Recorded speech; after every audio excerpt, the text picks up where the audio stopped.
우리 박정화 집사님 다음 주에 우리 특주를 준비하도록 하겠습니다.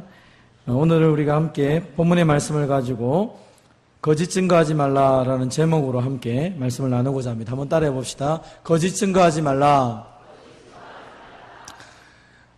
소교리 문답에서 특별히 십계명이라고 하는 것은 구원받은 백성들이 하나님과의 관계, 또 이웃과의 관계에서 어떻게 사랑을 표현하고 어떻게 하나님을 섬기고 이웃을 섬기고 하는 것을 드러내는지에 대해서 가르쳐주고 있습니다. 특별히 십계명의 1계명, 4계명까지는 하나님을 사랑하고 경외하는 방법, 예배에 대한 이야기를 하고 5계명부터 10계명까지는 이웃을 사랑함에 있어서 우리의 삶 가운데 속에서 빛과 소금을 어떻게 드러내는지를 구체적으로 설명을 합니다. 오늘은 9번째로 거짓 증거하지 말라라는 본문의 말씀을 가지고 함께 나누고자 합니다.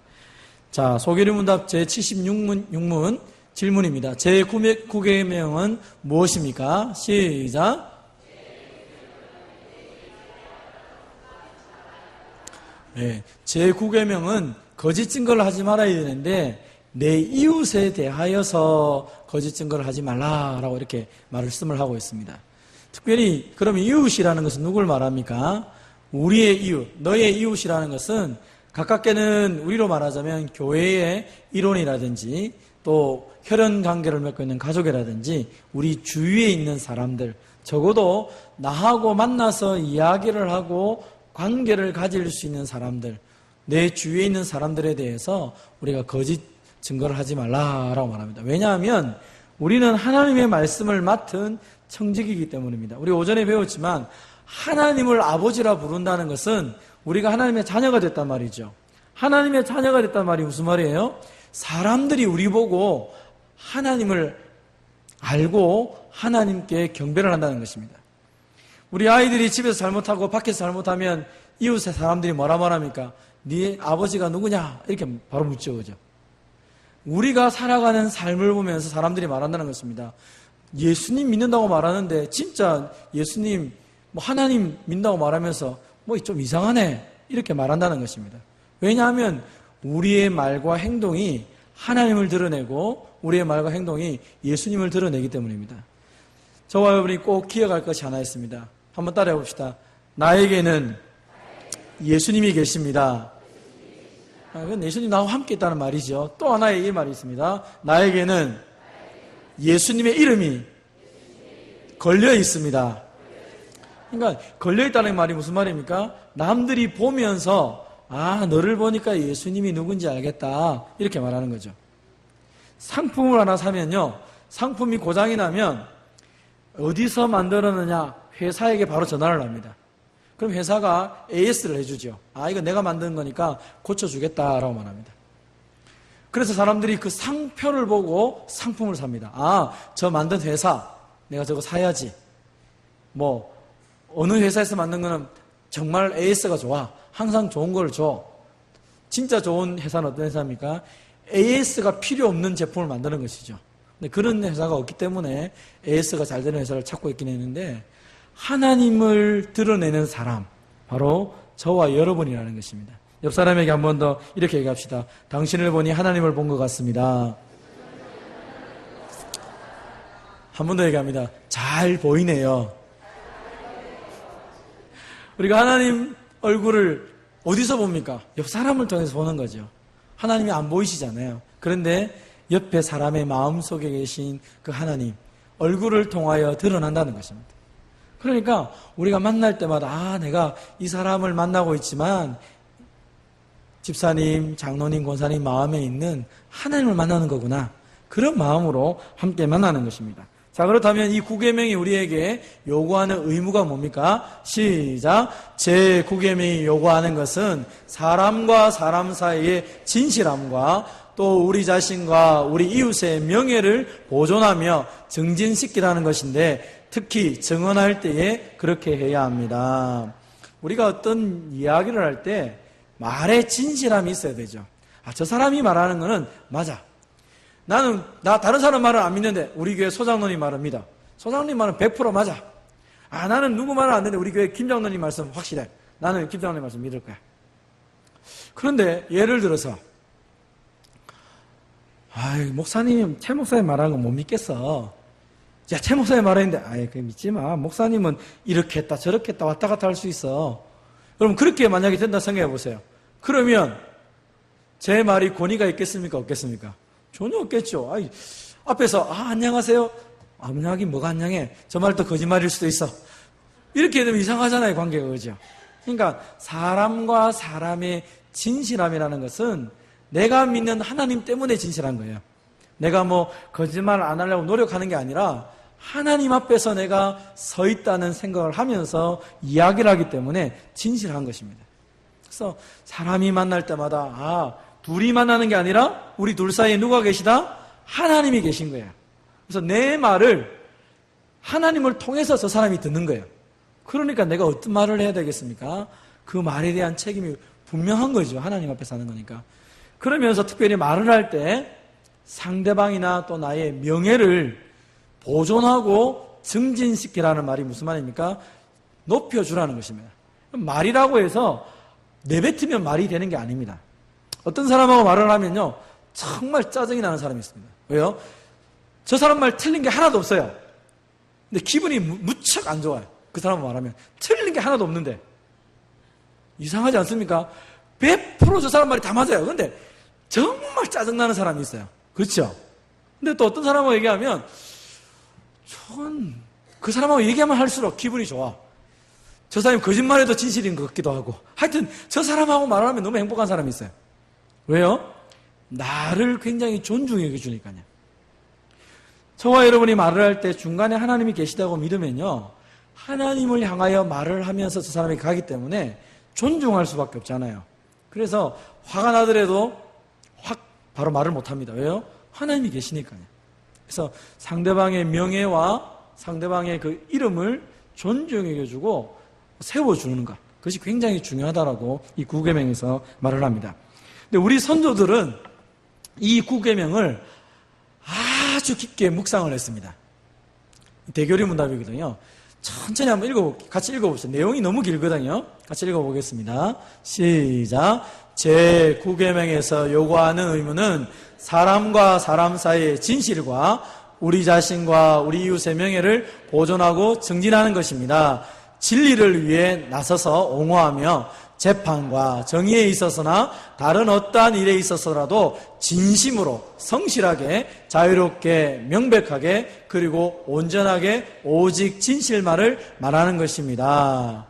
어떻게 하면 저 사람의 내가 좀 진실하게 말하고 저 사람의 명예를 살려줄까 고민을 하는 것입니다. 그래서 저 사람이 나하고 별로 안 친해도 진짜 진리의 문제라면 내가 얘기를 하는 것입니다. 특별히 이웃에 대해서 말할 때 아주 자비롭게 평가를 하는 것입니다. 그리고 그 사람의 명예를 사랑하면서 그 사람이 좀 제대로 대우받기를 원하면서 말을 하는 것입니다. 그들이 좀 약해지면 내가 슬퍼하면서 덮어주는 것입니다. 그리고 그들의 재능과 장점을 인정하고 그들이 혹시나 결백하다면 내가 변호를 해줄 수 있어야 되는 것입니다. 좋은 소문에 대해서는 기꺼이 받아들이지만 나쁜 소문은 안 맞는 것입니다. 그 사람이 그럴 사람이 아니다. 모든 사람이 그렇게 말해도 아니야. 일단은 처음부터 나쁜 소문에 대해서는 받아들이려고 하지 않는 것입니다. 그리고 저 사람이 무엇 때문에 저 말을 하는가를 생각을 해보면서 정말로 그 형제 자매를 사랑하면서 저 말을 하는 것인지 그를 무너뜨리기 위해서 상처 주기 위해서 말하는 것인지를 생각하면서 받는다는 것입니다. 여러분 상대방의 비난을 하는 사람 있죠. 여러분에게 찾아와서 다른 사람을 험담하는 사람은 다른 사람에게 가면 여러분을 험담할 수 있는 확률이 굉장히 높습니다. 그러니까 여러분에게 찾아와서 험담하는 사람하고 이야기를 썩는다면 결국 여러분도 밖에 나가면 씹히게 된단 말입니다. 무슨 말인지 아시겠죠? 그래서 어떻게 해야 됩니까? 우리는 쓸데없이 다른 사람하고 말을 섞는 것이 아니라 오히려 좋은 평판을 말하는 사람들과 함께 이야기할 필요가 있는 것입니다. 상대방이 상처가 나왔을 때 다른 사람이 비난을 하면 중간에서 막아주는 사람이 있습니다. 그게 다가 아닐 수가 있어. 한 번 더 생각해 봅시다. 여러분, 다른 사람을 변호해 준다는 말은 무슨 말입니까? 내가 어려울 때 나를 변호해 줄 수 있다는 것입니다. 그래서 우리가 어떤 사람과 함께 있느냐가 굉장히 중요하고 또 나는 다른 사람에게 어떤 사람이 될 것인가 굉장히 중요합니다. 그래서 약속을 지키고 정당하게 좋은 형제자매에게 좋은 모습이 있으면 배우려고 애를 쓰는 것도 이 9계명에서 말하는 것입니다. 그렇다면 제 9계명이 금하는 것이 무엇입니까? 같이 읽어보겠습니다. 시작. 제 9계명이 금하는 것은 무엇이든지 진실을 왜곡하거나 혹은 우리 자신과 우리 이웃의 명예를 손상시키는 일입니다. 저게 바른 말인 것 같은데 상대방을 손상시키고 비참하게 만드는 말을 한다면 듣지 마십시오. 아닐 수도 있습니다. 대교리 문답은 이 문제에 대해서 145문에 아주 길게 되어 있습니다. 제가 주보에 정리를 해놓았는데요. 이게 너무 길어가지고 제가 간단하게 정리를 하면 이렇게 됩니다. 여기서 말하는 건 뭐냐면 재판이 있을 때 우리가 증인으로 서거나 어떤 사람들 앞에서 내가 그 문제에 증인이 되어줄게 할 때 꼭 기억할 것은 거짓 증거를 제공하면 안 된다는 것입니다. 고의로 진실을 왜곡하고 상대방을 힘들게 하는 위증하는 죄가 아니라는 것입니다. 뿐만 아니라 불이한 판결을 내가 내리고 진실을 은폐하거나 혹은 어떤 일에 있어서 침묵하는 것도 진리를 알고 있으면서 침묵하는 것도 이 9계명이 말하는 죄의 모습입니다. 애매하게 말해가지고 상대방을 힘들게 하는 사람들이 있습니다. 저 말이 이렇게도 해석되고 저렇게도 해석되고 그럼 증인은 분명하게 얘기를 해야 됩니다. 근데 중간하게 얘기해가지고 나는 싹 피해 나가고 다른 사람이 그 안에 걸려들어서 고통스럽게 말하는 사람들이 있습니다. 그것도 9계명에서 잘못된 것이라고 말하는 것입니다. 나쁜 소문을 퍼뜨리고 수군거리는 것, 비웃고 욕하고 편파적으로 말하는 것도 진리에 어긋나다고 말하고 있습니다. 오해를 하도록 만드는 것과 오해하는 것도 문제가 되고 그리고 상대방이 어떤 잘하는 것을 아이고 나도 잘해 지만 잘하는 줄 아나 하면서 상대방을 깎아내려오는 것도 아니라는 것입니다. 상대방을 세워주고 높여주는 것 이게 맞다 그랬죠. 그렇다고 해서 죄를 숨겨주는 것 그것도 9계명에서 금하는 내용입니다. 헛소문을 내거나 악한 소문을 내거나 악하게 의심을 품으면서 저 사람이 반드시 그럴 거야 상대방을 시기하여서 배가 아파가지고 막 이렇게 하는 것도 9계명에서 금지하는 것입니다. 그리고 조소하듯이 사람을 딱 보면서 말을 하는데 아주 깔보듯이 말하는 사람들이 있습니다. 9계명에서 금지시키는 내용입니다. 상대방을 존중해주면서 말을 하고 소홀하게 행동하지 않아야 된다라고 말하는 것입니다. 여러분 그럼 왜 우리는 그렇게 말해야 됩니까? 남들은 그렇게 하는데 왜 우리는 이렇게 하면 안 됩니까? 따라해 봅시다. 하나님의 거룩하심을 드러내지 못하기 때문입니다. 하나님의 거룩함, 우리가 하나님의 이름이 걸렸다 그랬잖아요. 내 삶에서는 하나님이 걸려 있어요. 요즘 제일 어려움 당하는 게 뭡니까? 목사님 한 분이 잘못하게 되면 교회가 욕을 들어봅니다. 모든 목사가 다 욕 들어봅니다. 목사가 문제야 이렇게 말합니다. 한마디로.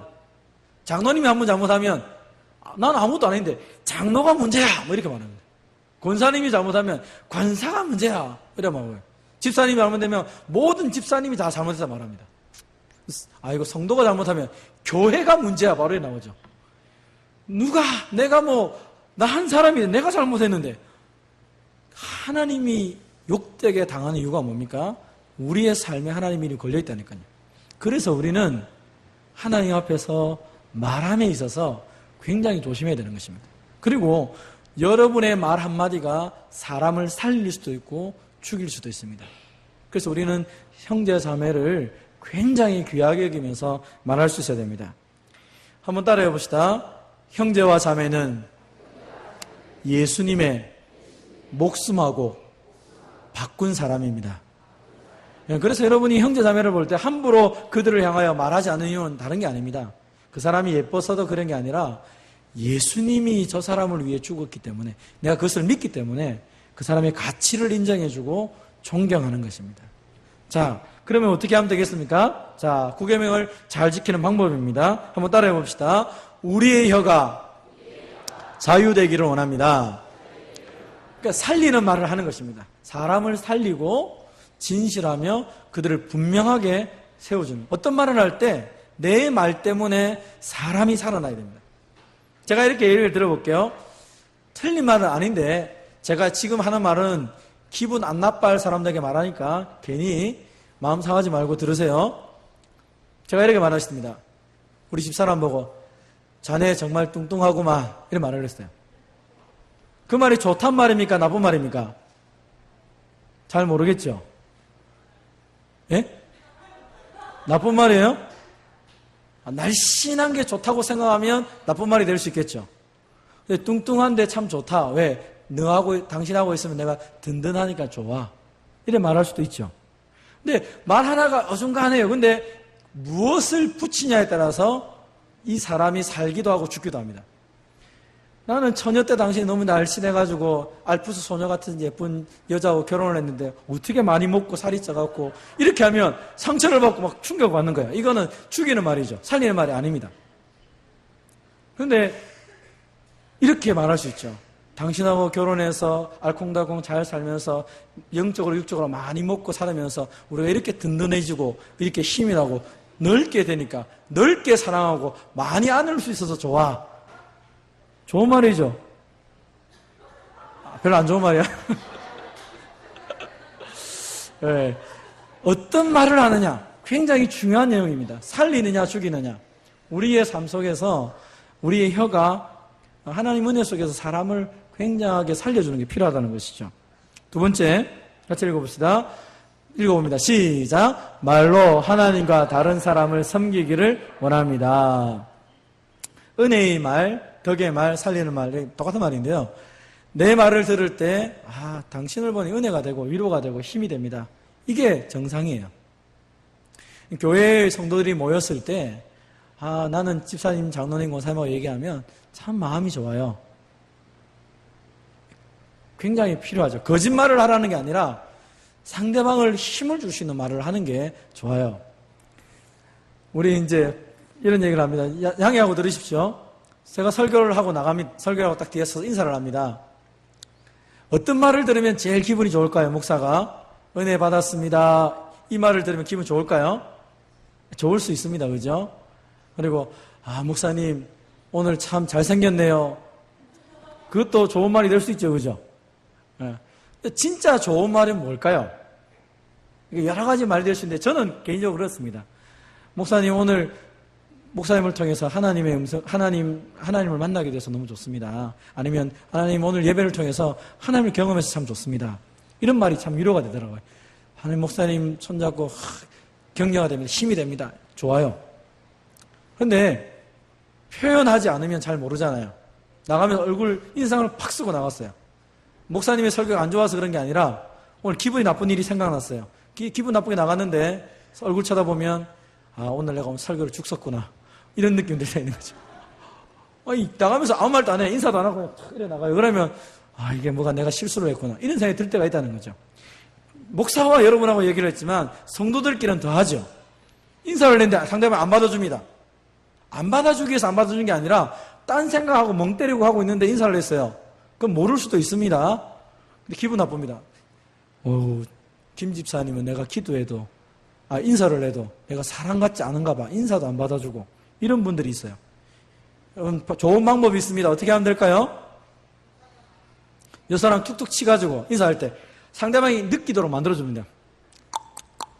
잘 지내셨죠? 반가워요. 뭐 이렇게. 이게 정상이에요. 그냥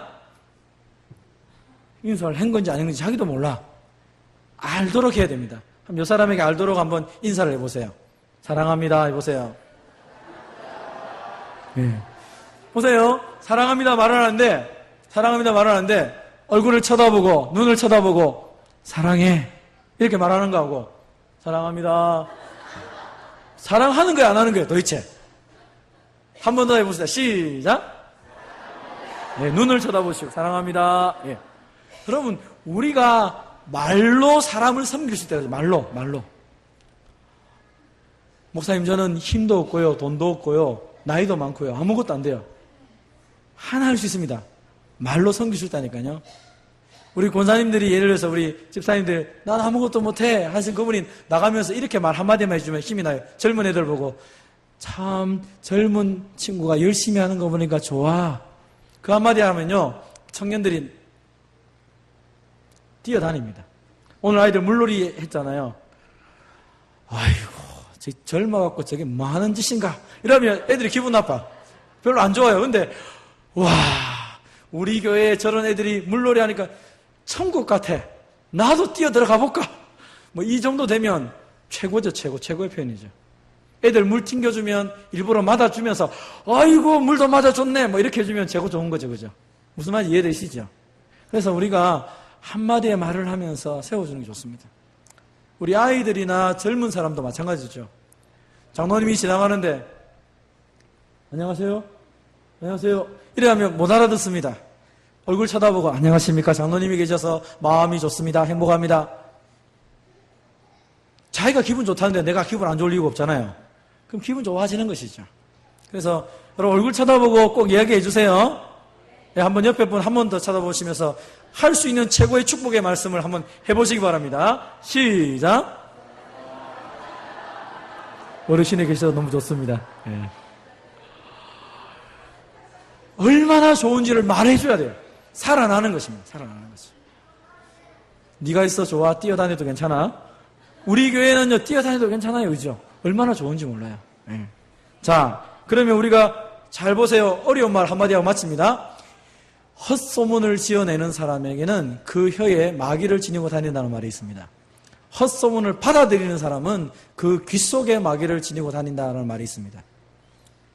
말이라는 것이 얼마나 중요한지를 이런 말로 표현하고 있습니다. 지어내는 것도 문제고 듣는 것도 문제입니다.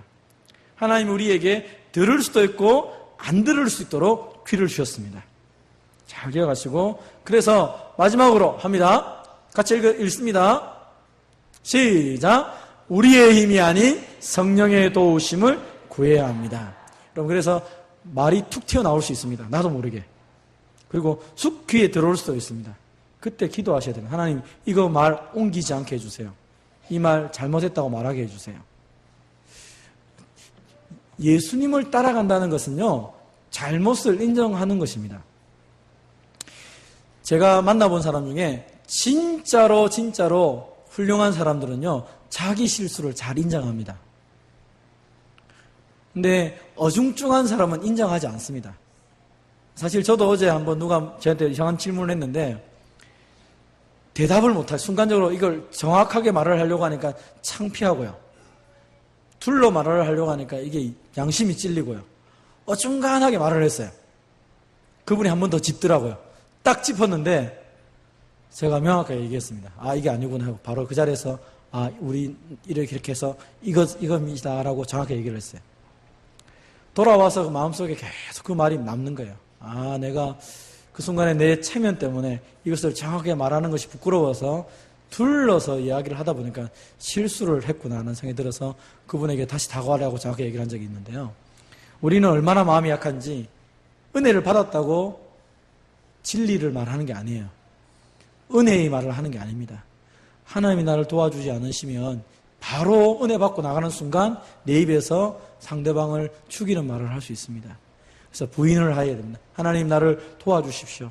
성령님 도와주셔서 내 입을 통하여 사람이 살아나게 해달라고. 저는 우리 교회가 사람을 살리고 은혜를 끼쳐서 하나님의 나라를 만들어가고 하나님의 은혜를 누려가는 모든 성도들이 되기를 주님의 이름으로 축원드립니다.